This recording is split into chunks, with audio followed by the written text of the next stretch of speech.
À Gaza, la population dépend des aides de l'Office de secours et de travaux des Nations Unies pour la Palestine.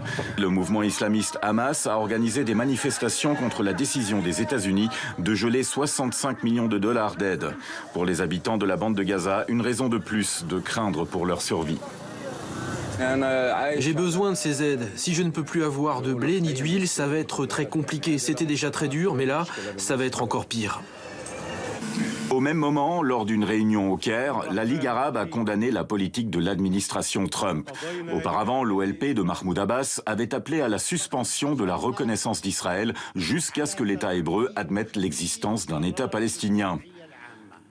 Au département d'État américain, les journalistes ont demandé si Washington gelait les aides palestiniennes à titre de sanction. Cette décision ne vise pas à punir qui que ce soit. Le gouvernement américain et l'administration Trump pensent qu'il faut mieux répartir les charges. Par le passé, les États-Unis ont été le plus gros donateur de l'Office des Nations Unies pour la Palestine. Résultat, un trou énorme dans le budget de cette agence de l'ONU.